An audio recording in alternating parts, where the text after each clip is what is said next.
My presentation is on George Berkeley and his subjective idealism. The main idea in George Berkeley's philosophy is his theory of idealism, which can be summed up by the phrase esse est percipi, which basically means to be is to be perceived. Berkeley believed that only minds, the perceivers, and ideas, what is perceived by those minds, exist. He argued that what we often think of as physical objects don't exist outside of our perception, and instead he believed that matter, such as objects or bodies, is just a collection of ideas that exists in our mind and in the minds of those that perceive them. For example, when you see a tree, you're perceiving its color, shape, texture, and other qualities. However, Berkeley says that all of these ideas are only in our mind, and there is no possible way for us to prove that this tree exists beyond our mind and our perception. He states that this tree is only real as long as it's being perceived by our minds. And from this, he concludes that everything we experience in the world exists as ideas in the minds of perceivers and cannot be proven. Nothing can be proven to exist as a separate or independent physical thing. To illustrate his point further, Berkeley challenges the distinction made by John Locke, who distinguishes between primary and secondary qualities. Primary qualities are shape, size, number, and motion, and Locke saw those qualities as intrinsic to objects in the sense that they belong to the object themselves, while secondary qualities such as color, sound, sensations of heat or cold um, are only existent in the perceiver's mind. Um, for example, if we take an apple and measure its weight, we will all agree that on the weight of the apple because we can all see what the weight is. However, if we start if we start to think about what its color is, some might say that it's a lighter shade of red, others might say it's dark pink, and so on. And basically, Locke says that primary qualities have nothing to do with the people describing the object, but rather everything to do with the object itself. However, Berkeley disagrees with this separation and he wonders how can an object have shape and size but no color. In his opinion, if something exists, it has to have both primary and secondary qualities because we can't perceive an object and only notice its primary qualities without also noticing its secondary qualities. For example, you can't see an apple and detect its shape without also noticing its color. Because of this, Berkeley stated that all qualities, no matter whether they're primary or secondary, are linked, and you can't have one quality without having the other. Which leads us to make the conclusion that primary qualities aren't real either, and they too only exist in our mind. For example, what might appear one shape from one perspective might have a different shape from another perspective. Or if we're talking in terms of size, if you're really close to one object, that object may look bigger than if you were to get really far from it. Um, Number is also very dependent on our perspective because if we look at a row of trees from a higher viewpoint, we will be able to count all of the trees. But if we get down, we might not be able to count all of the trees because we simply can't see them all. Berkeley then further defends his position with what is called the variance argument. And he basically says that if something depends on our perceptions, such as, for example, a water bottle, because the bottle might look bigger from one angle and smaller from another, then that object, that bottle, is an object of perception.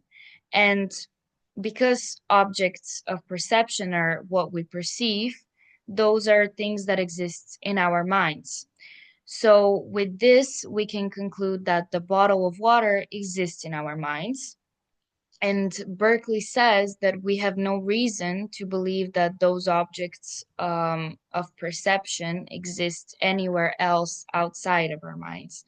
And he states that it's against common sense to only speculate that these things exist in the real world. And he believes that it would be um, contradictory to what our senses tell us to speculate on external objects. And what people call substance and what is mind independent, Berkeley says we can't know what that is because we experience things with our minds, and there's no way we can get outside of our minds in order to know if mind independent things actually exist, such as substance. Um, in other words, everything we experience exists only as ideas within our minds. In that case, however, this leads to a critical question, which is if there are no external physical objects, what produces the sensations we have of the world, of, for example, mountains, rivers, trees, and other phenomena? Um, Berkeley answers this question by examining the nature of the mind, and he distinguishes between the mind's ability to actively create ideas. For example, when we are having dreams or imagining scenarios or things like that, and the mind's ability to passively receive ideas, such as when we perceive the world that surrounds us. Berkeley points out that while we can choose to recall past memories or imagine new ideas, we cannot choose whether or not we see the objects that are in front of us. And this means that the perception that we are only seeing and only passively receiving are not created by us. And because Berkeley denies the existence of physical bodies, he concludes that these perceptions that we are having must be caused by another mind, one who is capable of producing all of these ideas that we are perceiving. Um, and as a bishop of the Church of Ireland, Berkeley naturally identifies the supreme mind as the Christian God.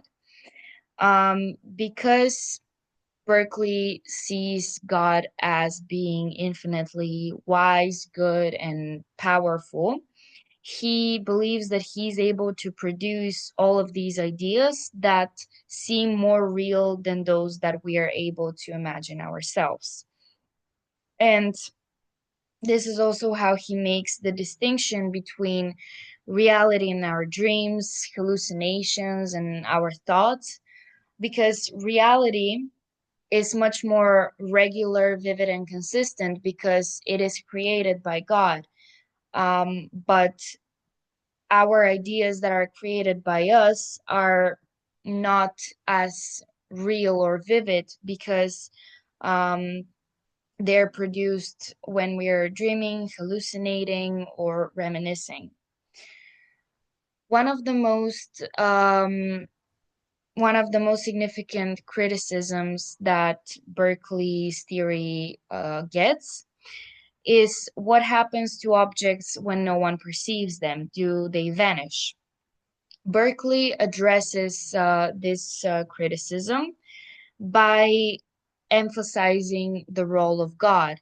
And he says that objects do not cease to exist when no human perceives them because God, who is an infinite and omnipotent being, always perceives them. And this is actually how um, the continu- no, how the world continues to exist because God is constantly perceiving the world. For instance, when a tree forest isn't seen by humans, it remains real, even though it's not observed by humans, because God's perception of that tree forest is constant. Um, in conclusion, Berkeley's idealism challenges the established views that we have on the material world, and he argues that everything that we experience is only perception, and we cannot step beyond our senses to actually prove that a material world exists. He explains the difference between reality and subjective experiences like dreams and hallucinations. Um, and he uses the god of role to actually verify all of those perceptions that we're having and why we're having them. Um, while his ideas are quite controversial, his philosophy forces us to reconsider what we have previously established as ideas and knowledge of the world. And although I do not fully align my views and beliefs with his philosophy, I do find and I do think that some of his theories are interesting and worth reflecting on. Um, I don't particularly believe on a divine creature shaping our reality, but I do appreciate how his arguments encourage us to rethink the relationship between perception and reality because it challenges to see the world from a different perspective and a different point of view.